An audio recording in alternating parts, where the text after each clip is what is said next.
আর নজর রাখবো এবার টলিপাড়ার দিকে। মুখ্যমন্ত্রীর হস্তক্ষেপে টলি জট কাটলো। কাল থেকে ফিল্ম টেলিভিশনের শুটিং শুরু হবে, অর্থাৎ নবান্নে বৈঠকের পর মুখ্যমন্ত্রীর হস্তক্ষেপের পরই কাল থেকে শুটিং শুরু। টেকনিশিয়ান, স্টুডিওই পরিচালক, কলাকুশলীদের বৈঠকে সিদ্ধান্ত।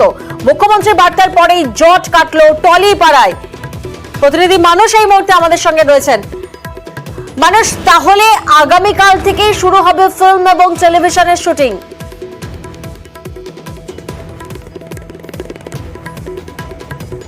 একদম প্রিয়াঙ্কা, দেখো মুখ্যমন্ত্রীর হস্তক্ষেপে কিন্তু অবশেষে এই শুটিং এর যে জট সেটা কিন্তু খুললো। আগামীকাল থেকে কিন্তু সমস্ত ফ্লোরে শুটিং শুরু হবে। ধারাবাহিক, ওটিটি এবং বাংলার সমস্ত ছবির কাজ শুরু হয়ে যাবে এবং কিছুক্ষণ আগেই এখানে পরিচালকরা কিন্তু সকলে সম্মিলিতভাবে তাদের বক্তব্য রেখেছিলেন। আজকে আমরা জানি যে মুখ্যমন্ত্রীর সঙ্গে দেব, প্রসেনজিৎ চট্টোপাধ্যায়, অরূপ বিশ্বাস এবং গৌতম ঘোষ এদের আলোচনার পর এবং মুখ্যমন্ত্রীর হস্তক্ষেপের পর কিন্তু পরিচালকরা দফায় দফায় মিটিং করেন এবং অবশেষে তারা জানান যে তারা মুখ্যমন্ত্রীকে ধন্যবাদ জানিয়ে বলেন যে তার হস্তক্ষেপের ফলে, তার মধ্যস্থতার ফলেই কিন্তু এই জট কাটলো।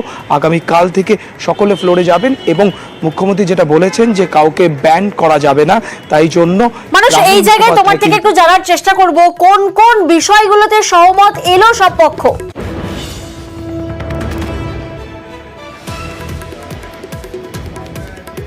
একদম এই মুহূর্তে কিন্তু পরিচালক অর্থাৎ আর্টিস্ট যারা রয়েছেন, পরিচালকদের সংগঠন বা বলতে পারি ডিরেক্টরস গিল্ড বা পরিচালকদের যে নিজেদের একটা গিল্ড রয়েছে বা সংগঠন রয়েছে, তারা কিন্তু তাদের বক্তব্য এখানে রাখলেন। সেখানে দেব, গৌতম ঘোষ, প্রসেনজিৎ চট্টোপাধ্যায় সহ বহু পরিচালকেরা ছিলেন।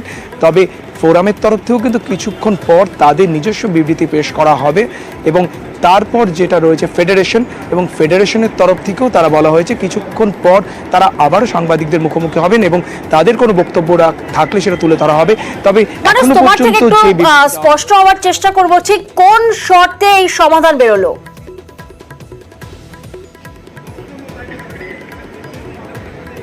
একদম যেটা বলা হলো যে কাউকে ব্যান করা চলবে না। এখানে কিন্তু প্রত্যেকেই সহকর্মী, একে অপরের যে 26টা গিল্ড রয়েছে সকলের হাতে হাত মিলিয়ে কাজ করতে হবে এবং একটা কমিটি তৈরি করা হবে 3 মাসের জন্য এবং এই কমিটির যারা হেড থাকবেন, অর্থাৎ যারা এই কমিটিতে লিড করবেন, গৌতম ঘোষ, দেব, প্রসেনজিৎ চট্টোপাধ্যায়, মন্ত্রী অরূপ বিশ্বাস এবং ইন্দ্রনীল সেন, এই 5 জনকে নিয়ে কমিটি গঠন করা হবে এবং এদেরকে বলা যেতে পারে নেতৃত্ব দেবেন গৌতম ঘোষ এবং তারা 3 মাস পর রিপোর্ট জমা দেবে এবং পুরনো যে সমস্ত নিয়মাবলী আছে সেগুলোকে স্ক্রুটিনাইজ করা হবে এবং দেখা হবে যে কি কি সংশোধন করা যায় এবং যাতে স্মুথলি শুটিং রান করতে পারে টলিউডে। প্রিয়াঙ্কা, বেশ।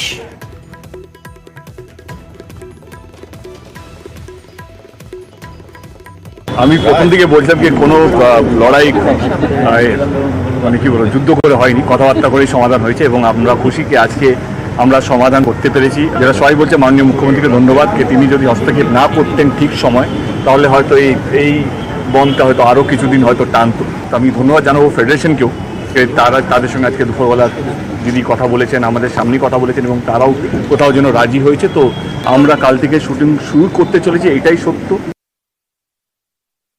যেটুকু স্টেপ আমরা নেব এইটুকু দায়িত্ব নিয়ে বলতে পারি, সেটা ডিরেক্টর হতে পারে, অ্যাক্টার্স হতে পারে, আমরা নেব আমাদের ইন্ডাস্ট্রিটাকে বড় করার জন্য। আমাদের প্রডিউসার্স, আমাদের ইনফ্রাস্ট্রাকচার দ্বারা তৈরি করছে, তাদের গ্রোথটা দরকার। অ্যাক্টার্স, ডিরেক্টরস অ্যান্ড টেকনিশিয়ানদের সম্পর্কটাকে মাঝখানে বোধহয় কেউ ঢুকতে পারে না, এবং বাড়ির বউ ঢুকতে পারে না।